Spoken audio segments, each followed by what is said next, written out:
Hi everyone, we're going to do a quick example about plane waves. This is example 7-1 in the book.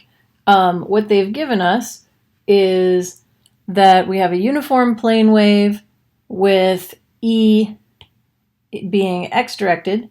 It is sinusoidal, it has a frequency of 100 megahertz, it has a maximum amplitude of 10 to the minus 4th volts per meter, and that maximum occurs at t equals 0 and z equals 1/8 meter. We also have that mu r equals 1 and epsilon r equals 4 in the medium that we're talking about.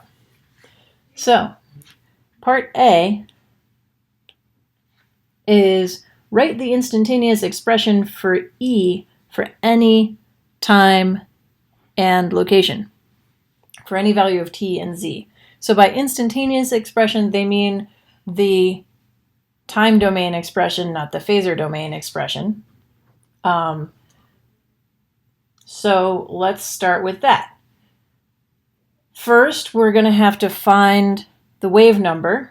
So k is going to be equal to omega square root mu epsilon, which is omega divided by the phase velocity, which is equal to omega over c times the square root of epsilon r and the square root of mu r, but in this case mu r is 1, so we're going to not really care about that. So putting all that together, omega is 2 pi times 100 megahertz. 2 pi times 100 times 10 to the 6th, there we go, divided by 3 times 10 to the 8th. That's meters per second. And this is radians per second. But radians aren't really a unit. And then we have to multiply by the square root of epsilon r. Epsilon r is 4, so that's another factor of 2. Canceling things out, 100 times 10 to the 6th happens to be 10 to the 8th. So those go away. I don't want to get rid of them entirely, but those cancel out. So then we have 4 pi over 3 radians per meter, or 1 over meters, is equal to k. Now we have the wave number. Great. They didn't tell us a phase reference to use, so we can just pick one. So we can definitely write that E as a function of z and time is equal to, the amplitude they gave us is 10 to the minus 4th, so we have a sub x, 10 to the minus 4th. We're going to use a cosine because I like the cosine. 2 pi 10 to the 8th t, so that's omega t, minus kz is going to be 4 pi over 3 z, but there's going to be a phase that we haven't decided yet. All right, so what exactly is that phase? We have a maximum occurring at t equals 0 and z equals 1/8 meter. So minus 4 pi, I'm going to put that in math mode, hold on. There we go. Minus 4 pi over 3 times 1/8 meter plus phi is going to have to either be 0 or a multiple of 2 pi. I'm going to just say it's 0 because that makes my life easier. So we're going to just define that to be 0. In that case, simplifying this a little bit more, we have minus 4 divided by 8 is 1/2, so we get pi over 6 plus our unknown phase is equal to 0. That means that our electric field as a function of z and t is equal to a hat x, 10 to the minus 4,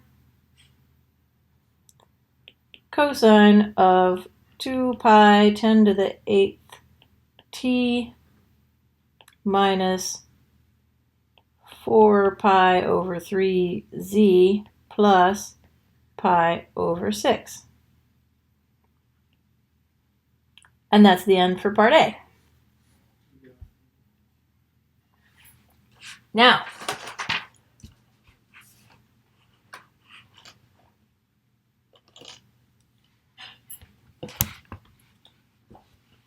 what do we do for part B? For part B, they want to know what is the magnetic field. So remember that we have to, in order to find the magnetic field, we can take the cross product of the propagation vector with the electric field, and then divide by eta the characteristic impedance of the medium.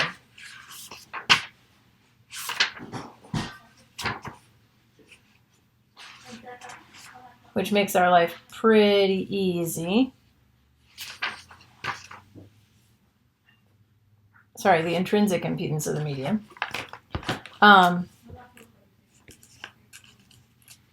So there we go.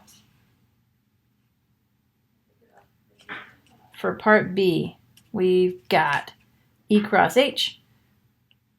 E cross H has to be in the K direction, or in the direction of propagation. In this case, the direction of propagation is positive z. E is in the positive x direction, so H is going to have to be in the positive y direction in order to get everything to work. So H is going to be a hat y, H sub y. And then we just got to find out what the magnitude is of H sub y. Since we're in a lossless medium and we don't have anything complicated going on with the dielectric constant, that is just a hat y E sub x over eta, the intrinsic impedance. What is eta? Eta is the square root of mu over epsilon, which is equal to, in free space, eta naught, which is equal to 377 ohms. And since we're not in free space here, we gotta do square root of mu r over epsilon r.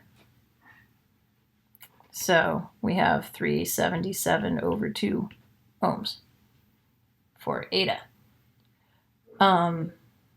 Which means, in the end, that H is equal to a hat y 10 to the minus 4th divided by, well, let's say 2 times 10 to the minus 4th divided by 377 cosine of 2 pi 10 to the 8th t minus 4 pi over 3 z plus pi over 6. And there we go. That's our magnetic field. The last thing is we have to find the locations where E sub x has a positive maximum when t is 10 to the minus 8th seconds. So that's part C. T equals 10 to the minus 8th seconds. Where is E max? Let's find out what t equals 10 to the 8th seconds does to our phase situation. So 2 pi times 10 to the 8th is our omega times 10 to the minus 8th seconds is equal to 2 pi. Oh, hey, we have a simple phase factor of 2 pi. And if you remember, phase just wraps around. Cosine of x plus 2 pi is just equal to cosine of x. So E of z comma 10 to the minus 8th seconds is equal to 10 to the minus 4 cosine of 0 minus 4 pi over 3z plus pi over 6. Now, I'm going to rewrite this by factoring out k. And if we write it that way, then we have E of z, I'll put my vector signs on there, 10 to the minus 8 seconds is equal to 10 to the minus 4th cosine of 4 pi over 3. There's a minus sign there. Z minus 1/8, because you remember that was our offset in meters. Now let's find out what the wavelength is. You remember that K,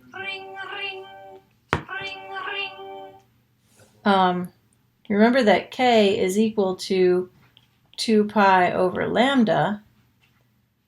So in this case, we've got 4 pi over 3 is equal to 2 pi over lambda. So 1 over lambda must be equal to 2/3, meaning that lambda is equal to 1.5 meters. So far, so good. So that means